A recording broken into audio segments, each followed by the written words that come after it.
Hello and welcome to NCRT with Divya. So today we are going to start with representation of 1857, which is chapter 11 in class 12th NCRT book, also called Rebels in the Raj.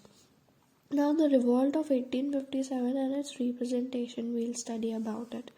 It was also called the first step or first war for the independence. तो जो 1857 का revolt था उसको first war of independence के नाम से भी जाना जाता है.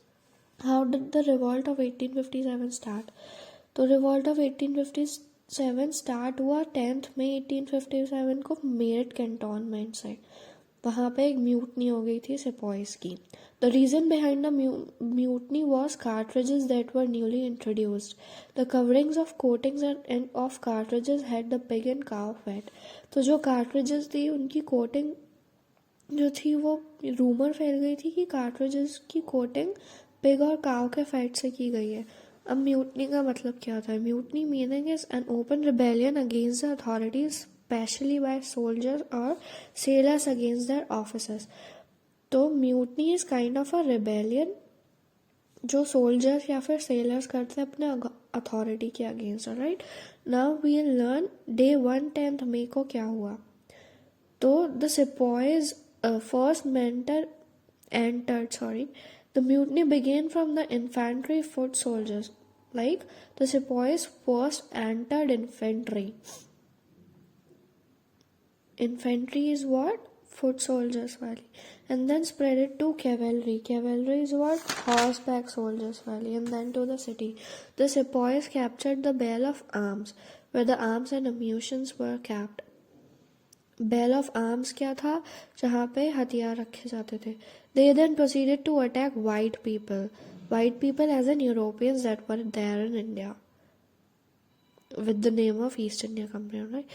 They then attacked the white people's property and caused damages, and also the telegraph line to Delhi was cut.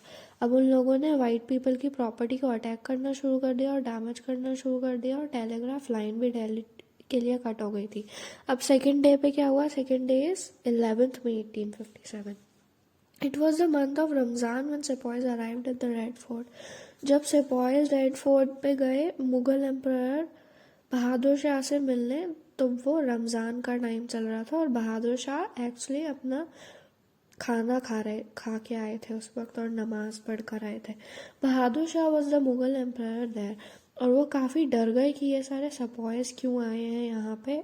But then the soldiers told Bahadur Shah that they have come to Delhi after killing the britishers because they were asked to bite the bullets coated with cow and pig fat and this had corrupted the fate of Hindus and Muslims.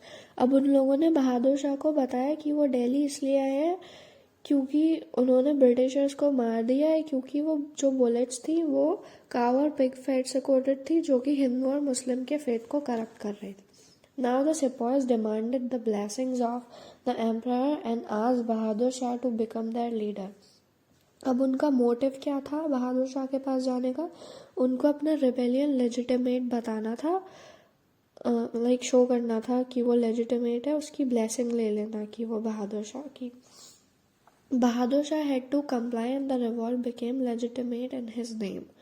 Through 12th and 13th May, North India remained quiet, but as soon as the word spread that the rebellion has been blessed, the Gangetic Valley and some to the West Delhi rose in mutiny. अब जैसे जैसे word spread होता गया, rebellion bless हो चुका है, तो गैंगटेक valley और वेस्ट दिल्ली भी म्यूटनी में रोज कर लिया गया. The first topic in this chapter is pattern of rebellion. There are a lot of subtopics in this as well. So, as the news traveled to the next town, the sequence of events followed a similar pattern. Now, first subtopic is how the mutinies begin. Mutinies शुरू कैसे होती थी? The sepoys begin the action with signal either from firing a gun or sounding the bugle. तो जो sepoys होते थे वो mutiny की सिग्नल कैसे देते थे? या तो गन शॉट करके या फिर एक ब्यूगल का साउंड करके. Bugle is an instrument, right? First they seize the bell of arms and then attack government buildings, treasury, telegraph office, record room. So सबसे पहले उन्होंने बेल ऑफ आर्म सीज किया, फिर अटैक किया गवर्नमेंट बिल्डिंग्स पे, such as treasury हो गई, telegraph office हो गया, रिकॉर्ड रूम हो गया. फिर proclamations were put out in Hindi, Urdu and Persian to call upon the people both Hindus and Muslim. और ये लोग क्या प्रोक्लेमेशंस भी जारी करते थे हिंदी, उर्दू और पर्शियन में, जिससे हिंदूज और मुस्लिम्स को बुलाते थे ज्वाइन करने के लिए. The Sepoy Mutiny soon turned into a revolt in which not only soldiers but regular people took part. अब म्यूटनी सिर्फ म्यूटनी नहीं रही बल्कि वो रिवॉल्ट में कन्वर्ट हो गई, क्योंकि रेगुलर लोगों ने भी पार्ट ले लिया उसमें, लाइक नॉन सोल्जर जनता ने. In major towns like Lucknow, Bareilly and Kanpur, people also attacked rich people who were British allies. Now rich people in the sense जो ज़मींदार हो गए, पीपल लाइक दैम जो ब्रिटिश पीपल के allies थे, उन पर भी अटैक करने लग गए rebels. In month of May and June, the British had no answer to the rebels. Individual Britons saved their own life and families. अब मंथ ऑफ मे और जून में क्या हुआ, ब्रिटिश पीपल के पास कोई आंसर नहीं था रिबेल्स को देने के लिए, और जो इंडिविजुअल ब्रिटन्स थी वो सिर्फ खुद को और अपनी फैमिलीज को सेव करने लगी. Another subtopic is line of communication. अब वो कम्युनिकेट कैसे करते थे. 7th Awadh irregular cavalry refused to accept the new cartridges in early May and then wrote to the 48th Native Infantry. There's nothing to explain this, you just have to go through the notes, alright. The 41st Native Infantry asked the Awadh military police to either kill Captain Hearsay or deliver him as prisoner to 41st. So Captain Hearsay was basically a captain in Awadh military police who was the only remaining person to be killed because he was given protection by Indian subordinates. So the 41st Native Infantry was just demanding the police to either deliver him to them or keep him as a prisoner. But the military police refused to do either of them, and collectively they decided that the matter was to be settled by the Panchayat. A Panchayat consisted of native officers drawn from each regiment. Now Charles Ball, a writer of early histories of uprising, noted Panchayats were nightly occurrence in Kanpur. अब Charles ball एक writer थे early history uprising के, जिन्होंने note किया कि जो पंचायत थी वो रात को ही ऑकर होती थी, और उसके जो भी मेंबर्स थे वो तो या तो सेम लाइंस में थे या सेम लाइफस्टाइल्स में थे या सेम कास्ट के थे, इसलिए it was easy for them to collectively come to a decision. Panchayat used to make a collective decision. Now another subtopic is leaders and followers. To fight the British, leadership and organization were required. Now as we know, Indian people only trusted Indian people and no Britishers at that time. So Indian people needed Indian leaders to follow them. Like we read कि सबसे पहले वो बहादुर शाह के पास गए उस rebellion को legitimate बनाने के लिए. Rebels turned to those who had been leaders before British conquest. अब कौन कौन ऐसे लीडर्स थे जिनके पास वो टर्न किए. Bahadur Shah was nominal leader from Delhi. Nana Sahib, son of Peshwa Bajirao II from Kanpur. Kunwar Singh was a local zamindar from Ara, Bihar. Rani Lakshmibai from Jhansi. Birjas Qadir, son of Nawab Wajid Ali Shah from Awadh.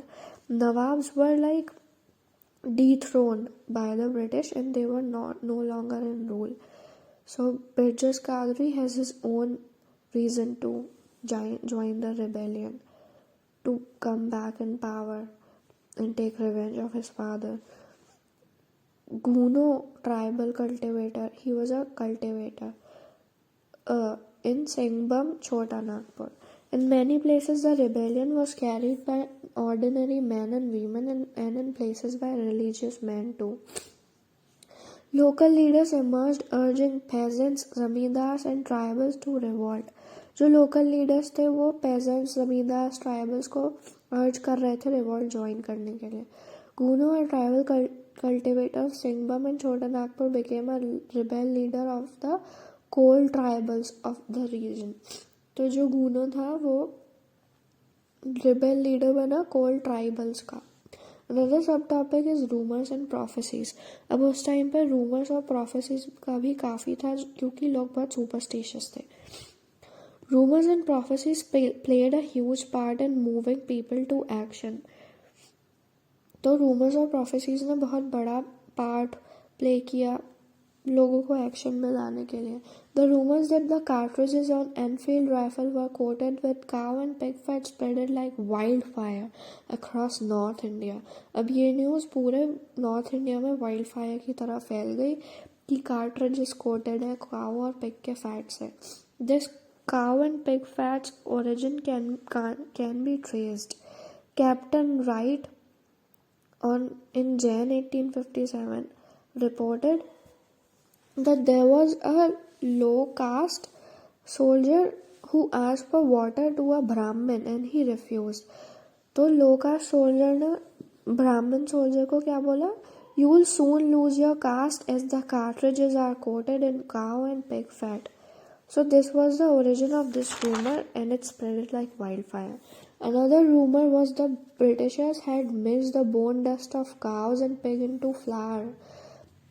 तो दूसरा जो rumour था वो था कि Britishers ने bone dust काव और पिग का मिक्स कर दिया है आटे में जो कि बाजार में बिक रहा था और सबने उसको खरीदना बंद कर दिया। Fear that britishers wanted to convert Indians to Christianity. ये भी फियर था लोगों में कि ब्रिटिशर्स ज़बरदस्ती इंडियंस को कन्वर्ट करना चाहते हैं क्रिश्चियनिटी में। Prophecy that British rule would come to an end is in about 100 years during the Battle of Plassey on 23rd June 1757. अब बैटल ऑफ प्लासी में क्या हुआ था? एक प्रोफेसी हुई थी कि ब्रिटिश रूल 100 साल के बाद ख़त्म हो जाएगा और 100 साल के बाद यही हो रहा था, रिवॉल्ट ऑफ 1857। तो people believed in prophecy and thought कि अब ख़त्म ही होने वाला है British rule. Now another subtopic is why did people believe in the rumors? क्योंकि लोगों को फेथ था और कोई फैक्ट चेक करने का रिसोर्स नहीं था उनके पास और वो उनके अंदर डर था, सस्पिशन था। Indians feared that Britishers will destroy Indian culture and since they were bringing reforms regarding Western education institution and had abolished sati system and allowed widow remarriage.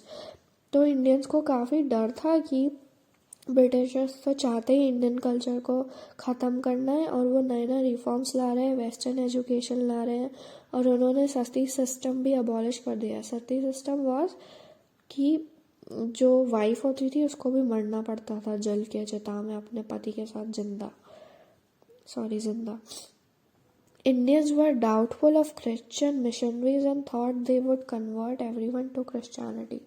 And they were very scared कि जो missionaries है Christian वो सब convert कर देंगे Hindus और Muslims को Christianity में फोर्सफुली या फिर ये सब षड्यंत्र से। Now this is all for today.